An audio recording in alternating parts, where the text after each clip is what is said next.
certains pays. Je vous remercie. Je vous remercie. Monsieur Yves Ménageux, s'il vous plaît.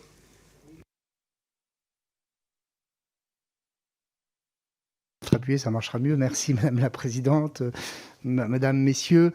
Oui, moi j'ai bien entendu, le groupe LR a également voté les mesures conjoncturelles qui ont été prises et qui ont permis effectivement d'amortir les conséquences de la crise pendant la Covid.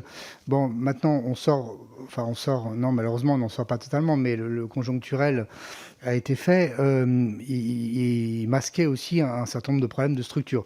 Moi, en m'adressant au président de la Fédération du bâtiment, moi je suis par exemple très inquiet de l'adoption de la loi climat et résilience, sur les disponibilités notamment du foncier, sur un certain nombre de verrous supplémentaires qui vont tendre encore le coût de construction. Moi qui suis un élu alsacien, je mesure régulièrement la différence de coût de production dans le bâtiment en France, qui est de l'ordre de 20 à 25% supplémentaire au coût de production allemand, par exemple, alors que les Allemands n'ont pas forcément de meilleurs bâtiments que nous, mais en l'occurrence, ils ont beaucoup moins de normes, et j'ai le sentiment, et j'ai la crainte d'ailleurs, que la loi climat et résilience va encore rajouter quelques couches.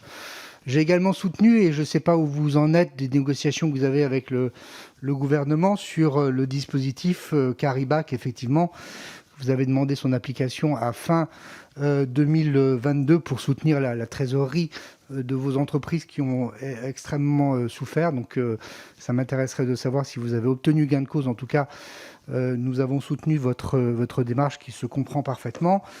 En ce qui concerne le secteur automobile, bon, mais pas que le secteur automobile, d'ailleurs de nombreux secteurs industriels, je pense aussi qu'on paye un petit peu le fait que, mais c'est une politique générale et qui, je l'espère, aboutira à des changements importants dans les prochaines années, eh bien, le fait que, en mettant la pression de plus en plus forte sur les fournisseurs, pour des questions de coûts et pour des questions aussi de coût de main-d'œuvre, eh bien, on a tous poussé les fournisseurs de vos entreprises industrielles à aller de plus en plus loin, produire de plus en plus loin, à des coûts de plus en plus faibles. Et du coup, vous avez créé une forme d'insécurité dans vos approvisionnements qui aujourd'hui, évidemment, se retourne.